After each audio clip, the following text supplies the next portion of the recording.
Soy la licenciada Daira Morillo y en conjunto con la ingeniero Magda Pimentel y el licenciado Emmanuel Lugo, daremos nuestro aporte en relación a la construcción del objeto de estudio en enfoques cualitativos y cuantitativos, basándonos en esta oportunidad en la relevancia que tiene la población, la muestra y los informantes clave para la construcción del mismo. Comenzaremos hablando un poco acerca del concepto de población y muestra aportado por López Roldán y Facchilli 2015. En su publicación Metodología de la Investigación Social Cuantitativa, los cuales consideran que el universo o población son expresiones equivalentes para referirse al conjunto total de elementos que constituyen el ámbito de interés analítico y sobre el que queremos inferir las conclusiones de nuestro análisis. Conclusiones de naturaleza estadística y también sustantivas o teóricas.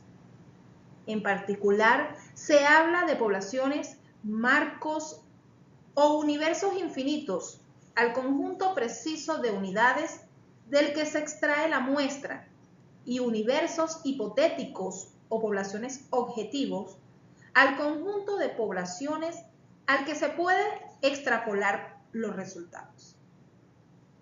En relación a la muestra, dichos autores mencionan que una muestra estadística es una parte o subconjuntos de unidades representativas de un conjunto llamado población o universo, seleccionadas de formas aleatorias, al que se somete a observaciones científicas con el objetivo de obtener resultados válidos para el universo total investigado, dentro de esos límites de error y de probabilidad que se puede determinar en cada caso.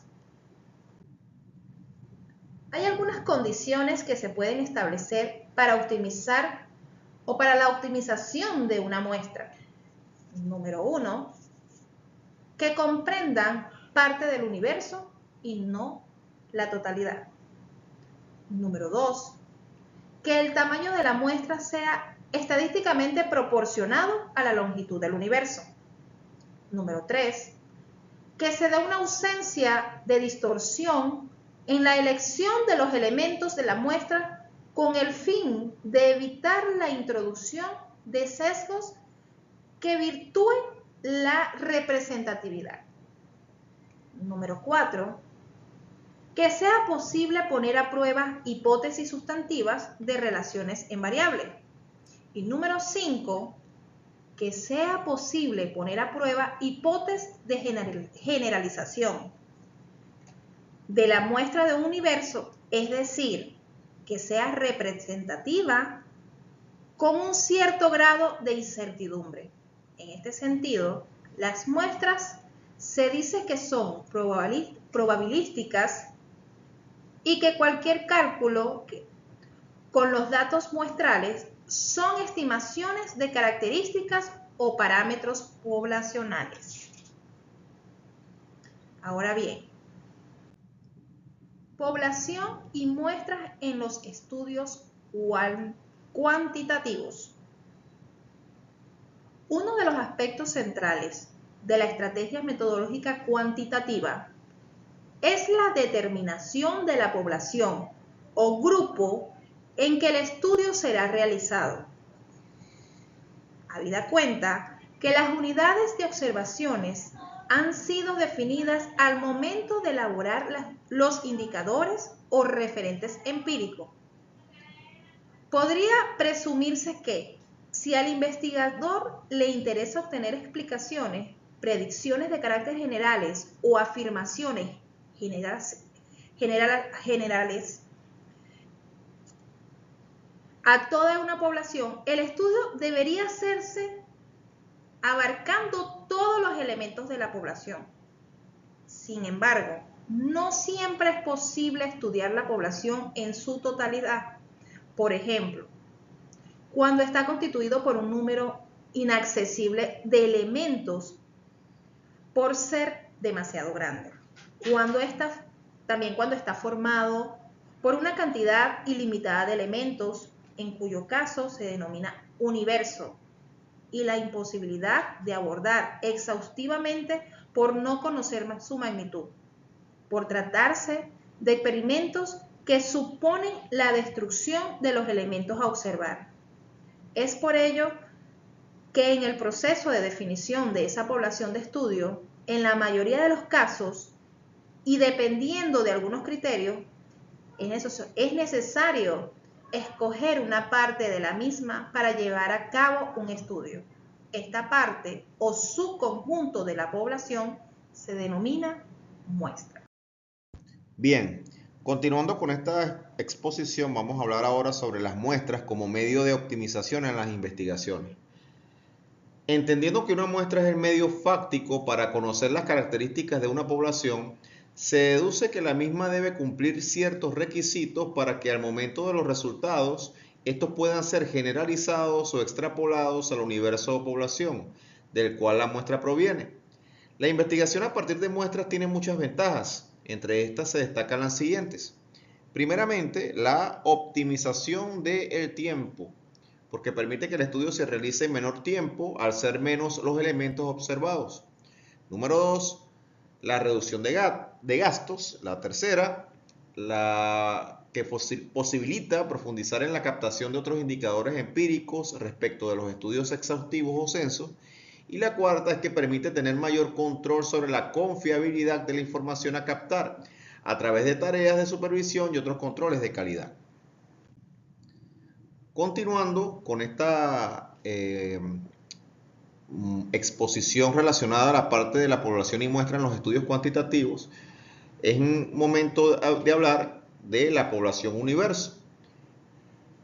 Específicamente en la parte donde debemos decidir si el estudio abarcará toda la población o si por razones de recursos y tiempo o ventajas para investigar el problema se seleccionará una muestra de esa población.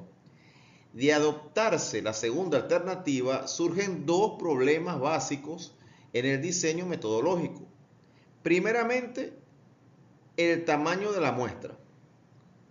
Esto quiere decir cuántos individuos, elementos, unidades habremos de estudiar.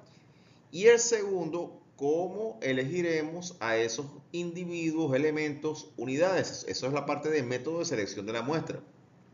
Entonces, para que los resultados que se obtengan puedan ser generalizados a la población en su totalidad. Respecto del tamaño de la muestra, el número de casos no es arbitrario ni depende del tamaño de la población, como tampoco existen fórmulas estándar para su cálculo. Sin embargo, existen tres factores fundamentales que deben tenerse en cuenta si no incluimos con ellos el costo, que en buena medida y muy frecuentemente determina el tamaño de la muestra. Estos tres factores son los siguientes. Primeramente, la precisión. El segundo sería la confianza y el tercero, la variabilidad de la variable. Al mencionar el término precisión, nos referimos concretamente a la amplitud que debe tener el intervalo de confianza en la estimación de la tasa o valor poblacional. Otro factor que afecta el tamaño de la muestra es el grado de confianza o precisión. También aquí hay una relación directa entre confianza y tamaño de la muestra, pues a mayor confianza exigida para una población dada, será necesaria una muestra de mayor tamaño. Es obvio que este aspecto también es impuesto por el propio investigador antes de realizar el estudio. El tercer factor, la variabilidad de la variable, incide también directamente sobre el tamaño de la muestra. Cuanto más heterogénea sea la variable, habrá que extraer más elementos para que la muestra reúna en sí las diferentes expresiones de esa variable y puedan inferirse los resultados con la precisión y confianza establecidas. Ya para finalizar, es importante mencionar la importancia de la población y la muestra en los estudios cuantitativos, porque las muestras son cruciales en la investigación científica para representar poblaciones completas y porque también los métodos de muestreo, ya sean probabilísticos o no probabilísticos, influyen en la precisión y aplicabilidad de los resultados. La elección correcta del método y la ética en la investigación aseguran la protección de datos y la inclusión de la diversidad en los estudios. Los avances tecnológicos y la seguridad informática juegan un papel importante en la integridad de la recopilación de los datos.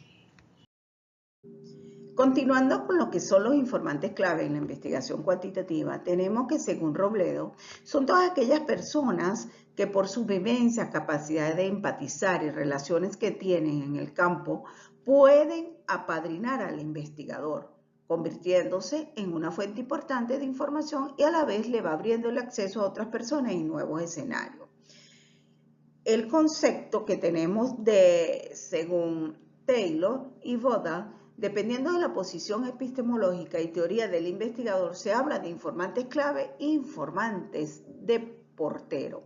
Se puede decir que el informante es una persona capaz de aportar información sobre el elemento de estudio y el portero, además de ser un informante clave, es una persona que sitúa en el campo y ayuda en el proceso de selección de participación en el caso de ser de realizar entrevistas o grupos focales.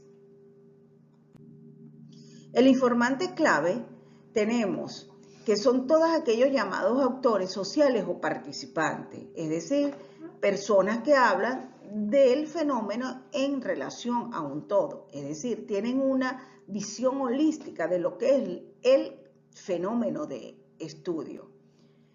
Y tenemos los informantes generales que ve el fenómeno de una manera parcial. En esta etapa de la investigación también se deben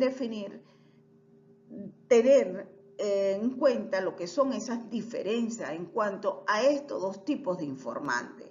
En toda investigación cualitativa se debe aclarar con quién vamos nosotros a trabajar en la investigación. Las estrategias de elección de los informantes claves tenemos que se centra en la recopilación de información principalmente verbal o en ambiente o contexto seleccionado. Por ejemplo, la información obtenida es analizada de manera interpretativa, subjetiva, impresionista o incluso diagnóstica. En este enfoque se propone una estrategia de selección de informantes que se supone ser deliberada e intencional. Se puede decir que es de carácter dinámico con las excepciones de algunos estudios de caso, es decir, el proceso de selección de informantes no se interrumpe, sino que se continúa a lo largo de toda la investigación, valiéndose de estrategias diferentes según el tipo de información que se necesita en cada momento.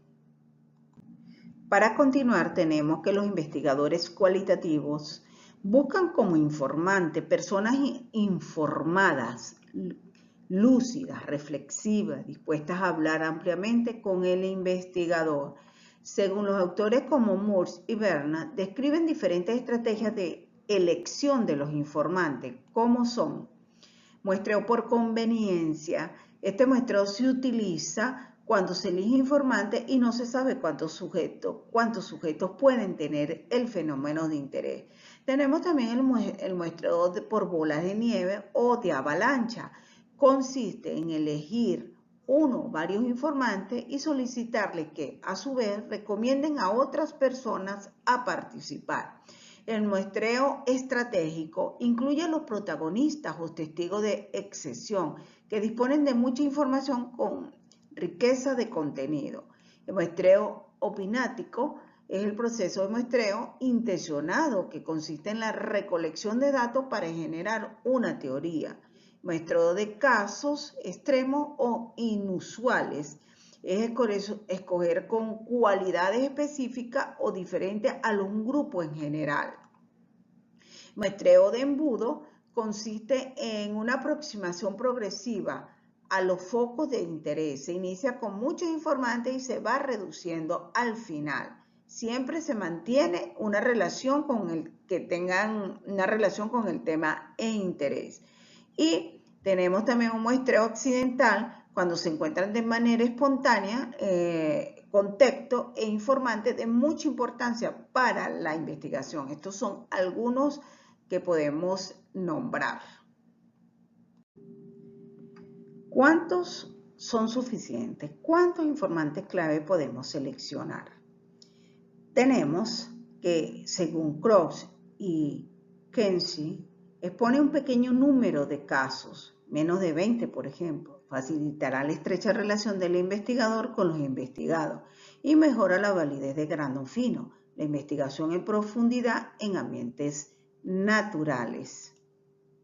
Entonces, en esta modalidad de aproximación puede trabajarse con un número relativamente pequeño de unidades de observación, incluso en ocasiones con un caso, aunque también puede involucrarse un número elevado de participantes. Por ejemplo, tendríamos los integrantes de cierta etnia, los pobladores de una determinada localidad, los trabajadores de salud de una institución. Todo esto va a depender del fenómeno estudiado.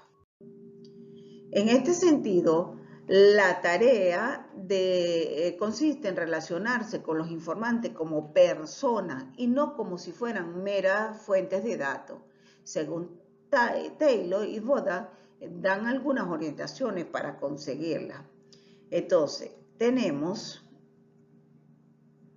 lo siguiente, que los investigadores se acomodan a las rutinas y modos de hacer las cosas con los informantes, establecer lo que se tiene en común con la gente de tal manera que se forme un intercambio de información. Esto permite un mayor acercamiento, romper el hielo, que se produce al inicio de toda investigación o toda relación. Tenemos también que debemos ser humildes. Si el observador muestra un conocimiento excesivo y hace que se vea visto como potencial peligroso, tenemos que interesarnos porque la gente nos comunica, ser cuidadosos de no develar ciertas cosas, ser prudentes, que los entrevistados no se exterioricen en absoluto sus sentimientos. Es obvio que el entrevistador no deberá mantener su opinión sobre cada tema que surge, en especial durante la entrevista inicial. Y se debe tratar de ser sensible a los sentimientos y puntos débiles del informante. Vamos a dar un ejemplo rápidamente. Vamos a suponer que una investigación requiera realizar una entrevista a unos docentes. Entonces, para la aplicación de esa entrevista se consideraron 3 informantes clave. Vamos a suponer que sean docentes de primero, segundo y tercer semestre de la carrera de Ingeniería Informática, quienes poseen las características pertinentes para llevar a cabo un estudio que se propone. Entonces tenemos que los criterios utilizados para la selección de los informantes fueron los siguientes. Los docentes con sus suficientes años de experiencia de educación superior, le damos un rango de 12 a 16 años. Preparación académica universitaria, esas son ciertas características definidas. Interés por la innovación didáctica y pedagógica en su praxis docente. Disposición y buena actitud para participar en la investigación. Estos son por algunas características que se quieren estudiar en la investigación. Entonces, los criterios utilizados para la selección de los informantes fueron los siguientes. Estas características especificamos, a suponer que tenemos docentes de primer semestre. Entonces, hay esa selección de esos docentes de informática que son especialistas en desarrollo de software. Que vamos a suponer que presentan 12 años de experiencia. Ya tenemos una característica, la cual es 9 años dando clases en diferentes semestres de educación superior. Tenemos otros docentes de segundo semestre que son licenciados en Administración, Mención Informática, con especialización de base de datos, con 20 años de servicio, todos ellos de educación superior. Otro grupo de docentes que se van a investigar son profesores de ingeniería de software, de desarrollo de software, con más de 15 años de servicio, los cuales 11 son dados en clase y otros en otras diferentes carreras de la universidad. Y tenemos como conclusión que la figura de los informantes representa un alto valor para las investigaciones cualitativas, porque se conocen los hechos y tienen experiencia. Tenemos que su acertada selección va a depender que los datos recogidos sean lo suficientemente completos para poder hacer los análisis y obtener los resultados, es decir, que dibujen verdaderamente la realidad estudiada, dándose así la credibilidad al estudio. El investigador debe mostrar habilidades en el uso de las técnicas para la recolección de datos, ya que si se selecciona un buen informante, pero el investigador no posee las herramientas para el entrevistarlo, se perderá ese recurso y por ende se afectan los resultados. Y por último tenemos que los aspectos como la claridad en los objetivos propuestos, la ubicación certera del contexto o escenario de estudio y el report, que es el entrevistador logre con los informantes, serán clave para el buen report desarrollo de la investigación.